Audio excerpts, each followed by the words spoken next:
Bismillah, Alhamdulillah, wassalatu wassalamu ala Rasulillah. My brothers and sisters in Islam, there is an hour of an accepted dua that is often neglected. Hardly people know about it. When Nabi sallallahu alayhi wa sallam, he said, "Inna fil layli la sa'atun la yuwafiquha rajulun muslimun yas'alu Allah khayra ad-dunya wal akhirah illa a'tahu Allahu iyyah wa dhalika fi kulli laylah." Nabi sallallahu alayhi wa sallam, he says, there is an hour, there is a moment every single night in which if a Muslim was to ask Allah subhanahu wa ta'ala during this hour, if he was to ask him of any goodness in this worldly life or any goodness of the afterlife, Allah subhanahu wa ta'ala would give him and grant him that which he asked of the goodness. وَذَلِكَ فِي كُلِّ لَيْلَةٍ, and this hour is every single night. Allahu Akbar. You know, on Friday, when of course the majority of Muslims know that there is an hour of an accepted dua, and that is the last hour on Friday, just before the sun sets. And so a lot of people have passion to make dua at this time, put effort and focus on this time to make dua. But the very same wording of that hadith of a Friday is the exact same wording for every single night. And this is why in Nawawi rahimahullah, from among the great scholars of the Muslims, he said this hadith encourages the believers to make dua every single night. Every single night. Don't miss out on this opportunity. Make a dua, because any dua you ask Allah Azza wa Jal, any goodness you ask Him of this worldly life, health, wealth, children, to make matters easy for you, any kind of goodness of this life and the afterlife, Allah Azza wa Jal would grant it to you. Allahu Akbar. This is really encouraging for the believer, subhanallah. And the dua at night is the dua full of peace. It is a dua in where a person has calmed down, he has rested, there's no stress, there's no panic, there's no worry, there's no concern at night. The soul is tranquil, the people are sleeping, the animals are sleeping, everything outside is motionless. Go outside your house and make a dua to Allah Azza wa Jal. Make dua inside your house. Make dua, turn to Allah subhanahu wa ta'ala in dua. If you are sleeping and you happen to wake up, make dua as in your bed, as you are in your bed. You don't need to be upon wudu. You don't need to be facing the qibla. These are certain manners and etiquette of dua, but they're not conditions and necessities. If you're in your bed and you happen to open your eyes and it's 2 a.m., don't rush to your phone. Make a dua at that moment and ask Allah Azza wa Jal of goodness in this worldly life and goodness in the afterlife. That Allah Azza wa Jal ease your accountability, that He admit you into the paradise without account, and that He allow you to see Him subhanahu wa ta'ala. There's so much goodness that we want in our life. Ask Allah Azza wa Jal, and this is happening every single night.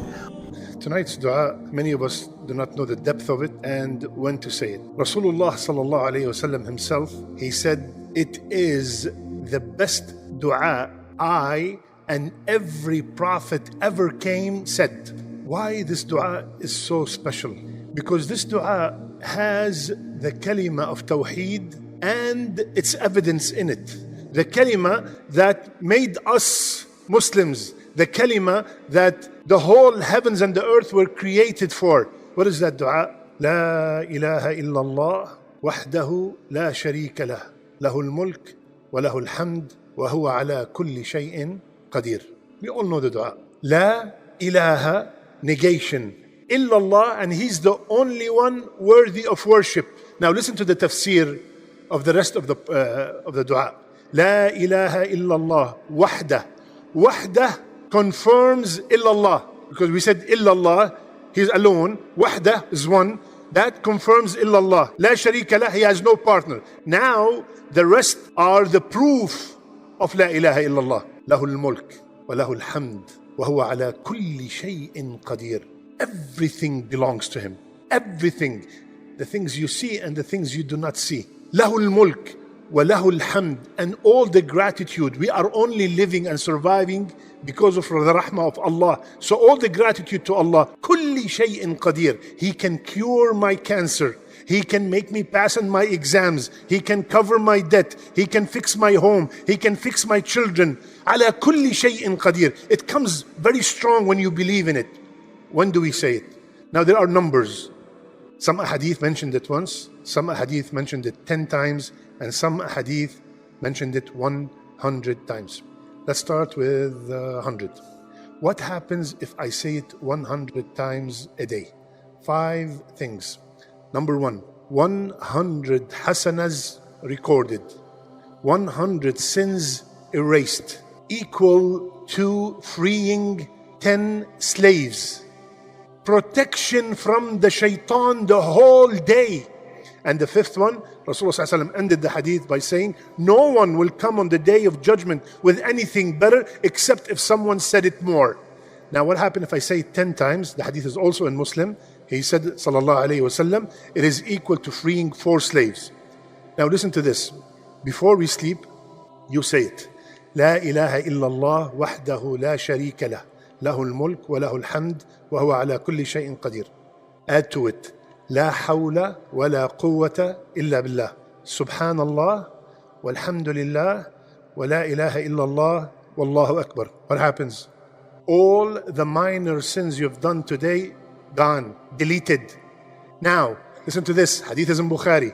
I get up in the middle of the night. I want to use the restroom. I'm hungry. I'm not feeling good. Rasulullah sallallahu alaihi wasallam, man ta'arra bil-layl, whomsoever moved in the middle of the night and said, La ilaha illallah, wahdahu la sharika lah, lahul mulk wa lahul hamd, wa huwa ala kulli shay'in qadir. Now switch it. Alhamdulillah, subhanallah, la ilaha illallah, Allahu akbar, wa la hawla wa la quwwata illa billah. And then he said, say, Allahumma ghfirli. All the sins are forgiven. And listen to this, subhanallah. And he said, any dua you make after that statement is answered. Ya akhwan, how many wishes do you have? How many things that you want fulfilled? Rasulullah sallallahu alaihi wasallam is telling us how to get it achieved. 1 hasanah is the difference between Jannah and Nar.